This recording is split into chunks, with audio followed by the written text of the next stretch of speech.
Okay, I want you to imagine a scenario for a second. You're looking for the secret to, I don't know, a spiritually enlightened, unshakable marriage. Mm-hmm. You're expecting to find it in some dusty library or maybe on a silent retreat in the Himalayas, maybe in an ancient book of poetry. That's usually where we look, right? The grand gestures, the silence, the solitude. Exactly. But I have this stack of research here that claims the secret to marital bliss isn't on a mountaintop. It suggests, and I honestly can't believe I'm saying this, that the path to enlightenment is hidden in a draw four card from a game of Uno. A draw four card. Or even crazier, in how you handle buying a hotel Right. on, Boardwalk in Monopoly. It sounds like a fever dream. I mean, if anything, Monopoly is the quickest way to end a marriage, not save one. I know. It's usually where family game night goes to die. Right. It sounds completely absurd on the surface. Yeah. But today we're diving into the Vivaha Sanskara Toolkit, a dharmic guide to marriage. And having gone through this, I have to say, this is not your typical self-help guide. Not at all. It's this really strange, ambitious blend of ancient Sanatana Dharma philosophy, modern psychology, and this is the real kicker, interactive gamification. It is a fascinating mix. The source material is essentially proposing a 10-week boot camp. But instead of, trust falls or counseling, you're playing board games. Right. And the core promise is to shift the people involved from an individualistic me mindset to a more collaborative spiritual we. And it does that by taking some really heavy high-concept theology and just grounding it in plastic game pieces. Mm-hmm. But before we get to the dice rolling, because I really want to talk about how Monopoly can possibly be spiritual, we need to set the stage with the why. Mm-hmm. The title itself, Vivaha Sanskara, that does a lot of the heavy lifting here. It does. In the context of this toolkit, Sanskara is a really key concept. We often translate it as sacrament or maybe rite of passage, but it literally implies a process of refinement. Refiner, like polishing something. Exactly. Think of it like refining gold or polishing a diamond. The text argues that marriage isn't just a social contract or some romantic happily ever after. It's a specific tool. It's designed for spiritual evolution. Which is a huge pivot from how we usually think about dating. We're usually looking for someone who fits into our life, like a puzzle piece. Yeah. This text is saying, no, this person is sandpaper. They are there to refine you. That's a great way to put it. You aren't just roommates sharing a Netflix password. You're partners in this mutual refining process. And to understand that, the text relies on the framework of the four Purusharthas. The four goals of human existence. Mm-hmm. I was looking at this chart in the source material, and it's interesting because these four things usually seem to fight each other. Mm-hmm. You have dharma, which is duty or order, artha, so wealth and security, kama, which is desire, pleasure, and then moksha, spiritual liberation. Here's where I get stuck, and I think a lot of our listeners might too. We generally assume that if you want to be spiritual, pursue moksha, you have to give it the money, the artha, and the pleasure, the kama. That's a common misconception. But this toolkit seems to say, no, bring the money and the pleasure to the table. It's all about balance. This source material really emphasizes that. It acknowledges that artha, wealth, and kama, desire, are natural. They're necessary human drives. You need security to live. You need desire to create. The problem isn't the wealth or the pleasure itself. That's the container. It's the container they're in. The toolkit uses this image of bookends. Okay. Artha and kama, wealth and desire, they have to be bookended by dharma and moksha. If you pursue wealth without the bookend of duty of dharma, it just becomes greed. Right. And if you pursue pleasure without the ultimate goal of liberation, of moksha, it becomes addiction or obsession. That makes a lot of sense. So marriage becomes the vessel where you practice keeping those middle two, money and fun, inside the boundaries of duty and spiritual freedom. Yes. You're helping each other pursue security and happiness, but you're also checking each other to make sure you're not losing sight of that bigger picture. Which brings us to the how, because that philosophy is great, but try explaining, honey, you're lacking dharma in your pursuit of artha on a Tuesday night when the dishes aren't done. That's not going to go over well. Not at all. And that's the brilliance of this whole gamification aspect. It takes the pressure off the direct conversation and puts it onto the table, literally. Okay, let's start with The toolkit calls this the test of forbearance. Now, I play with my nieces, and I can tell you there is nothing spiritual about the rage I feel when I get hit with a draw 4 just as I'm about to win. But that flash of heat, that immediate reaction, that's exactly what the toolkit wants to simulate. In the normal game, the goal is just to empty your hand. Right, win. In this Vivaha version, The goal is to monitor your reaction. So when my partner hits me with a draw 4, I'm not supposed to scream. Well, you might want to, but the exercise is to reframe that card. It's a metaphor for life's unfair hits.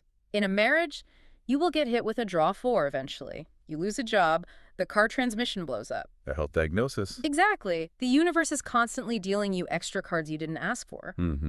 The game becomes a low-stakes simulator for that moment. It asks, how do you handle the setback? Do you lash out at the dealer, your partner? Do you flip the table? Or do you just take a breath, fan out your new hand, and re-strategize without resentment? Precisely. It builds that muscle memory for patience. I see. It's safe practice. So if I can learn not to bite your head off over a card game, maybe I'll be better equipped when an actual crisis hits. It creates a shared language. Later, when a real crisis happens, you can look at each other and say, well, this is a draw 4 moment. And you both immediately understand the mindset you need. Okay, I could buy that for you now. But let's talk about the big one, Monopoly. The toolkit links this to trusteeship.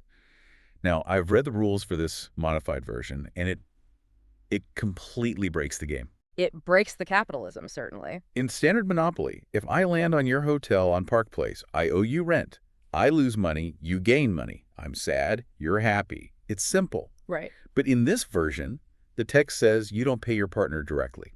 This is the critical shift. Instead of paying rent to the other player, the money goes into a joint fund, or a SIVA fund, a service fund. That changes the entire dopamine hit. It just kills the joy of crushing your opponent. It does, but it replaces it with this concept of stewardship. The toolkit is challenging the very idea of my money versus your money. If you are a single unit, a we, then moving money from my pocket to your pocket is just internal resource allocation. It's not a loss. It reframes the tension. So the stress of landing on the hotel isn't I am going bankrupt. It's more like our joint resources are being reallocated. Exactly. It forces a conversation about how you view assets. Are you hoarding for yourself, protecting your own little pile? Or are you viewing every dollar as a resource for the collective good? It simulates financial stress, which is the #1 cause of divorce, but it removes the adversarial nature of it. I love that it turns the board into a trusteeship lesson. Yeah. You aren't owners, you're just managers of the family trust. Now, what about Cluedo, the murder mystery game? The toolkit connects this to cognitive rigidity. This is one of the most practical tools in the whole stack, I think. In relationships, we are all guilty of writing narratives. We decide, you left the dishes out because you don't respect my time. We have a theory. We have a theory, Colonel Mustard, in the library with the candlestick. And then we prosecute our partners based on that theory. I know why you did this. And we get stubborn. We refuse to look at other explanations. In Cluedo, if you stick to your initial theory, even when the cards prove you wrong, you just lose the game. You have to be willing to change your mind based on new data. So the game forces you to say, okay, I thought it was Colonel Mustard, but you just showed me the mustard card, so I have to drop that accusation. It trains the brain to trust shared data over private assumptions. In a marriage argument, this is huge. It's the ability to say, okay, I felt like you were ignoring me, but you've told me you were just overwhelmed with work. I accept that data, and I'm changing my hypothesis. It's using a plastic game board to teach intellectual humility. That is really clever. It bypasses the ego. Because it's just a game, you don't feel so attacked when you have to admit you were wrong. But that neural pathway for admitting I was wrong is being strengthened. The outline here mentions a few other games that deepen this simulation. Snakes and ladders. Yeah. That's a lesson in resilience. Yes. They call this the journey of forgiveness. In the game, you climb up, that's progress, trust, happy days, and then you hit a snake and you slide all the way down. Which is just devastating. It is. But the lesson is that the game isn't over. You don't flip the board because you hit a snake. You just roll the dice and start climbing again. It normalizes the idea that relationships have backsliding. Trust gets broken, mistakes happen. The slide down is part of the topography, not the end of the journey. And then there's the game of life, which I assume is used to audit your actual life goals. That one's a bit more literal, yes. Yeah. It helps couples establish a hierarchy of goals. When you spin the wheel and have to choose between a career path or a family path. Or buying a big house versus going back to school. It forces the question, what matters to us right now? It's a dry run for the big, scary life decisions. Now, I want to spend a moment on the last game mentioned because the imagery really struck me. Scotland Yard. For those who haven't played, one person is a fugitive and the others are detectives trying to corner them. Right. But the toolkit uses this to model Vanaprastha. This is a beautiful application. In the Vedic system, Vanaprastha is the retirement stage. It's the withdrawal from worldly duties to focus on the spiritual. It's kind of the empty nest phase, but deeper. It's not just about the kids leaving. It's about preparing for the end of the life cycle. And the toolkit reframes the game. So the couple is playing as a single unit. They're the fugitive, essentially. And the detectives closing in, they represent time, aging, health issues, mortality. Wow. So it's us against the inevitable. It completely changes the dynamic from competing with each other to collaborating against external constraints. You have to move across the board together, preserving your resources, dodging the detectives, and just navigating your final chapter with autonomy. That sounds incredibly poignant. Yeah. You're practicing how to navigate the shrinking of your world together. Instead of panicking as health declines or roles fade, you're strategizing, okay, how do we make this next move together? It prepares the mindset for that time when the career ends, the house is quiet, and it's just the two of you facing the great unknown. Now, hearing all this, I can imagine a segment of our listeners checking out. Maybe they're thinking, well, I'm single, so this is useless. Or, I've been married for 25 years, we're set in our ways. Mm-hmm. But the source material is pretty adamant that this isn't just for newlyweds. Absolutely not. The toolkit identifies 3 distinct audiences. First, the singles. The text refers to them as Chiranjeevi for men or Kumari for women. And what's the game plan for them? Playing solitaire. It's actually about inner readiness. We often approach dating like we're shopping, looking for the right product. This toolkit flips that. It focuses on product development. Right. It's about cultivating qualities to become a possessor of auspiciousness, Shriman or Shrimati. So instead of looking for someone to complete you, you're working on becoming a complete playing piece yourself. You can't be a good partner in the trusteeship game if you haven't mastered your own internal greed or patience. So for singles, the toolkit focuses on building that foundation so you enter a partnership from a place of strength, not neediness. That's that shift from me to we, starting before the we even exists. And for engaged couples, there's the 10-week boot camp we talked about. But what about the long-term couples, the veterans? They get the renewal track. Think of it like a software update. Even the best operating system gets buggy after 20 years. Yeah. The toolkit offers tools for long-term partners to objectively track their growth. The source mentions a Vivahameter. What is that? It sounds technical, but just think of it as a dashboard. It's a visual way to check in. How are we doing on Dharma? How are we doing on our shared goals? It takes the guesswork out of relationship maintenance. And the Sankalpa vows. Sankalpa means intention, right? A solemn vow or resolve, yeah. These aren't just I love you notes, they're a restatement of the mission. It's sitting down after 15 years and saying, okay, the kids are growing up, our careers are stable. What is the new spiritual mission of this marriage? Because the mission changes. Yeah. And ultimately, the source material paints a really specific picture of what the home should be.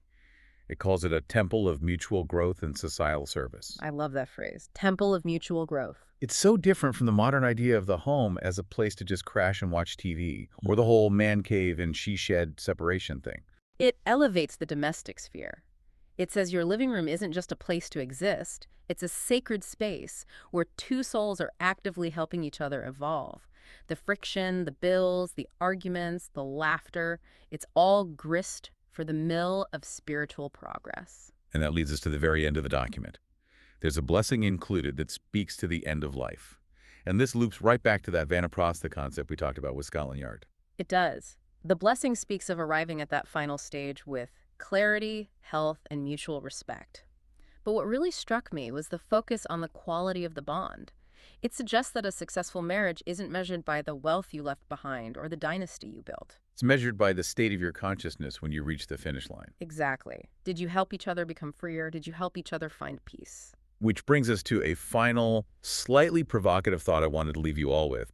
There was a line in the final poem about Prusha, who sees the whole, and detaching from the things you chased. It's the paradox of the whole toolkit. Right.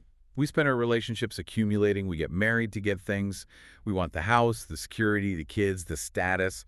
We are in acquisition mode. We build a fortress of stuff and call it a life. But this text suggests that the ultimate goal of a relationship is actually to help each other detach from those very things at the end, to help each other let go. The highest form of love isn't holding on tighter, it's helping your partner find the courage to release it all. So that's the question for you to mull over this week.